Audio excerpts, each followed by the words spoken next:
Hi, guys. So, this feels a little weird making this video today since I am so used to doing the 100 Days of Halloween video every day for the last 100 days that I'm kind of a little out of sorts. So, for those of you who are new here and came in when we were doing the 100 Days of Halloween, I am Missy. This is Missy's Yarniverse and More.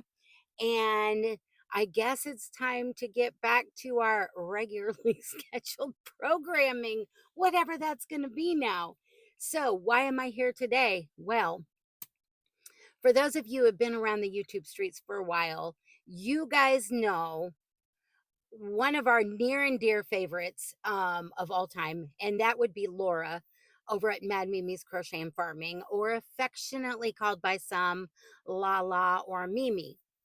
Well, she recently decided after her Wednesday wipeout segment that a bunch of us had been joining in on, had finished up, and Hooker versus Hooker is on hiatus, that she was going to start a new make along called What's in a Name.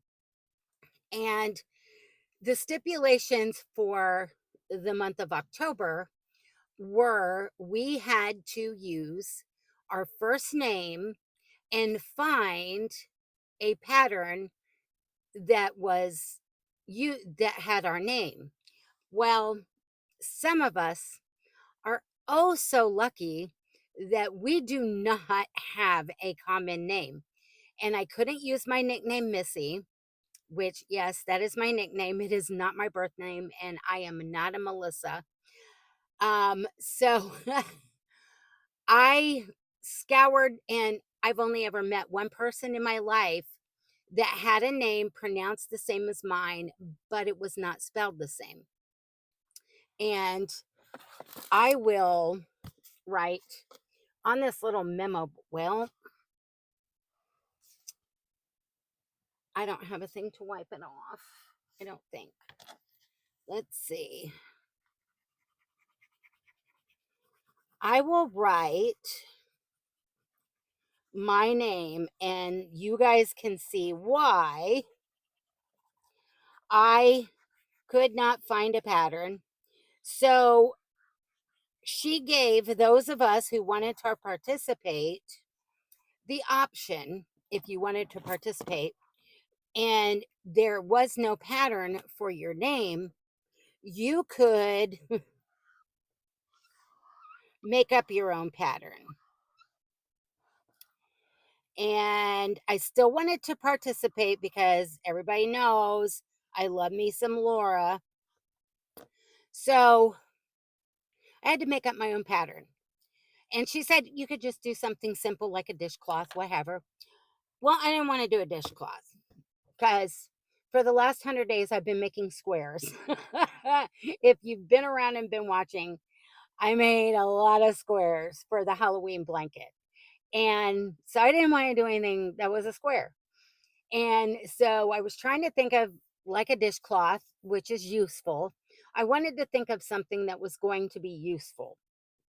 And so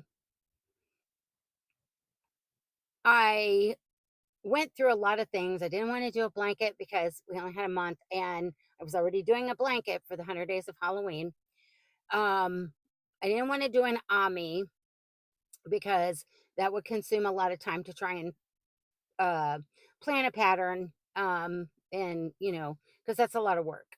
So I was like, what is something that is going to be really useful in my house? Well, you guys know I have two grown cats because I am totally infatuated with my blackish kitties. Um, and over the summer, we had we call her random barn cat, but I don't think she technically was a barn cat. She, we believe she came from next door, her and her sister. Um, and they would stop by on their way to the barn back and forth and out in the cow pasture and everything while they were hunting. And she ended up having babies. And she showed them to us when they were a week old and then hid them back underneath our, we thought she took them underneath our barn shed. I think she had taken them back next door where she came from. Well, then when the kittens were, and I knew what day she went into labor because she came to see me and she was panting, and yeah, she was in labor and she had them under our barn shed. Well, when the kittens were about 5 weeks old, she showed back up with her 5 kittens that she had showed us when they were a week old and then took them off again.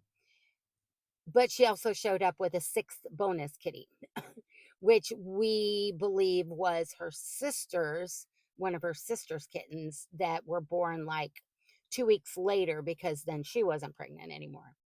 So they had been coming around. We tamed them out. We actually found homes for 3 of the 6. And so there was still 3. And when we went on vacation, they had been gone for 3 or 4 days. We didn't know if they were next door again or if they were up at the barn. And once we came back from vacation, an hour later, 2 of the kittens showed up. No mom. An hour later after that, the third kitten showed up. No mom. We have not seen the mother at all. We know which cat. There was a long-haired black cat that lived up at the barn, um, that was very feral. I called him Baby Daddy. We have not seen him either. So we do not know where mommy and baby daddy went. And so we have taken these kittens in. And even though my 2 older cats are not happy at all, so we try and keep them separated, everything else. But so I figured I was going to make something, to make the long story short. Um, I was going to make something that would be kitten friendly and kitten approved. And it ended up, once I got it done and I sat it down, um, one of my, our older kitty, Faith, that was a rescue as well, she decided she needed to be the tester. But back to my name. Okay. So those of you who know me from before my channel, from like talking in like lives and all of that with like Sam and over at Hooker versus Hooker and everything else, my name showed up like this. This is my birth name. And I know it looks very strange and I get a lot of different pronunciations, but it is spelled like it sounds like Madonna, but with an R. It's actually pronounced Radonna. I don't know what my parents were thinking, honestly. So this is why I could not find a pattern. Thank you, mom and dad. Um, so we came up with one for the kittens. And I'll show you. I used, we'll put this away. You guys don't need to be seeing this name no more. So the Ronidona pattern that I came up with, I used the Yarn Inspirations Bernat baby blanket in the frosting, which was very new.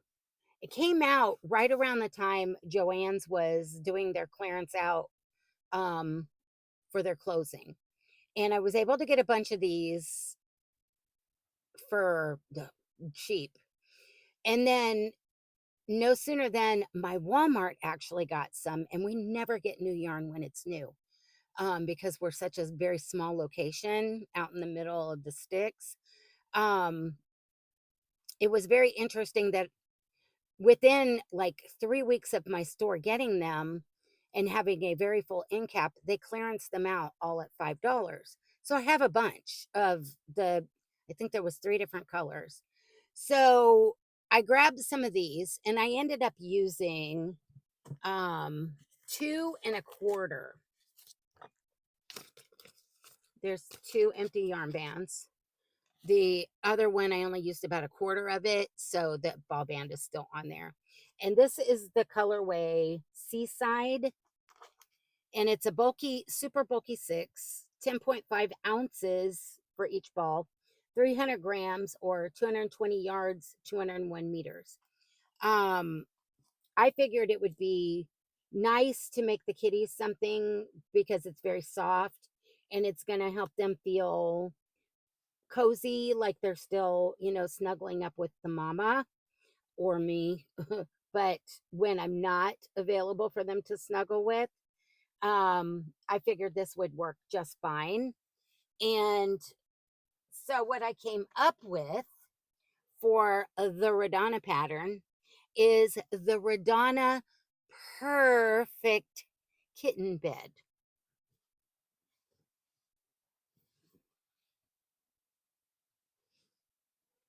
And I might have overstuffed it a little bit, but I know the more they use it, it's going to pack down. And basically, I made 2 circles the same size. And before I didn't tie off on the second circle, then I single crocheted around to attach them. And when I had about, well, before I did that, I the starting point, the tails, I tied them together in the center. So there is no button, but they're tied together in the center. And then I crocheted around and left about this much space open before I closed it up, put some stuffing in here, and then I single crocheted it closed. And then I just did half double crochets all the way up until I got high enough that I wanted to fold it down. And then I just stitched it down on the inside and made this perfect, the Ronidona Purr-Fect kitty bed. And when I first sat it down to walk away because I had to go do something, and lo and behold, this is our older kitty Faith. She decided she needed to check it out. And she would not let anybody near it for about the first 24 hours. She took it over. Yeah, I wish you could see it the way I do. Her is so pretty. That's my Faithy girl. Um, but yeah. So my what's in a name for October, and I almost forgot to make the video because I had so much going on with the 100 Days of Halloween and that ending. So my what's in a name for October, make along with Laura over at Mad Mimi's Crochet and Farming, is the Ronidona Purr-Fect kitten bed. So there we go. I'm trying to write up a pattern, but I know I want to tweak it a little. And now that I know that all the cats are going to fight over it, I'm going to have to make more. It's obvious. Brian even talked to me about it yesterday. He's like, you're going to have to make probably like 3 more. So yeah. So I guess I'll be making kitty beds. So I guess with that, I'm going to let you guys go. Thank you for coming in, and I hope you liked my What's in a Name project for the month of October for the make along with Laura over at Mad Mimi's Crochet and Farming. And now I just have to send her a picture um, to show her what I did. So I guess with that, I'm going to let you guys go. I hope you have a great Saturday, and I hope you get some crafty crochet time in. And I hope if it's gotten cooler like it has here, I hope you're enjoying the beautiful fall weather now that we're in November. So with that, I love you guys. I hope you like my kitty bed, and I will talk to you soon. Bye for now.